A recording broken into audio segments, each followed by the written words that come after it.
नमस्कार। आर के त्यागी, गाजियाबाद एनसीआर, दिल्ली। ओम सच्ची Janwani the truth speaks channel पर आपका स्वागत है। आइए एक भी डिस्कस करते हैं। और आप सभी को नमस्कार। चैनल को सब्सक्राइब कर लें, वीडियो को शेयर करें। एक शुक्ला जी ने कमेंट किया है, मिस्टर विश्वास हैं, ये नेता थे और आजकल ये कुछ दूसरे क्षेत्र में चले गए, लेकिन इनकी कोई सोच है और उसको उन्होंने क्रिटिसाइज करा इस प्रकार। प्रिय श्री विश्वास जी, अर्थव्यवस्था पर आपकी क्या विशेषज्ञता है? बैंकिंग और फाइनेंस की पर क्या पकड़ है? अंतर्राष्ट्रीय आर्थिक परिदृश्य और उसमें भारत की क्या स्थिति है? भारत की स्थिति के बारे में, भारत के राजनेताओं की संपदा का स्रोत क्या है, कितना है? एक नागरिक के नाते इनकी इसकी जानकारी रखना चाहिए। सार्वजनिक क्षेत्र को बचाने की बात करते हैं, खतरा कहाँ है? जब बैंकों के विनिवेश का बिल पास हुआ था तो आप विरोध दर्ज कर लौट लिए थे। जब विनिवेश होना शुरू हुआ तो एक दिन हड़ताल और दूसरे दिन आपके लोग बैंकों के शेयर पर टूट पड़े थे।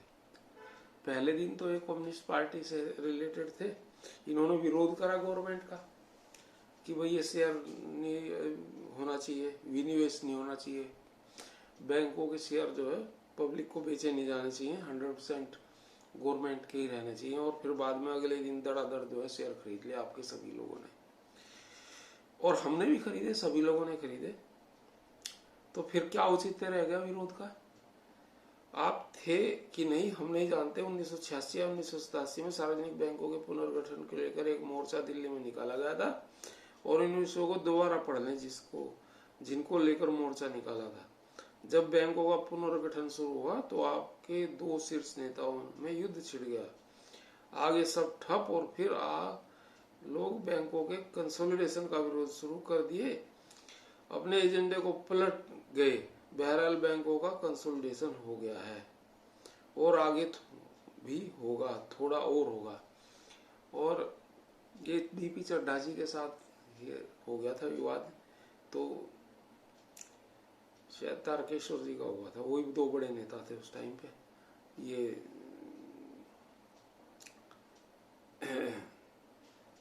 जहां कोई मूर्ख सरकार भी आएगी तभी बैंकों को अपने स्वामित्व से अलग करेगी। 1987 में पोलिटिसाइजेशन ऑफ सार्वजनिक बैंकों का एक बड़ा आरोप था, बैंकों को पोलिटिसाइज करने का। बैंकिंग आयोग मांगा गया था। इस समीकरण को समझिए, और बैंकों का सरकार के हाथ में रहना सरकार के हित में है। राष्ट्रीयकरण भी राजनीतिक हित लाभ के कारण हुआ था, समाजवाद नहीं आ रहा था। आज सरकार की आर्थिक नीतियों में बैंकों के योगदान को देखा जा सकता है, वैसा योगदान नहीं जैसा 2008 से 12 के दौर में हुआ था, और जब आपके प्रतिनिधि निदेशकों की उपस्थिति में बैंकें लूट रही थी। काम की बात करें कि बैंकों के बोर्ड पर कर्मचारी अधिकारी निदेशक नहीं है। यह संवैधानिकता व्यवस्था है, इसके बिना बैंकों के बोर्ड अधूरे हैं। वोट उद्धव को दें या शरद पवार को, इनके लूट और भ्रष्टाचार पर भी गौर करें। हम यह नहीं कह रहे कि मोदी को हराना है, यह आपका एजेंडा है, वह जनता देखेगी। आपके कहने से आपकी धर्म पत्नी भी इत्तेफाक नहीं रखती होगी। कहा गया है जिन बातों का कोई सेंस नहीं होता उसे अंग्रेजी में नॉनसेंस कहते हैं। हिंदी समझने में दिक्कत हो तो बेहिचक लिखे अंग्रेजी के संदेश पढ़ लें, अंग्रेजी के संदेश भी लिख देंगे। अपने स्वार्थ की चिंता छोड़ स्वास्थ्य की परवाह करें।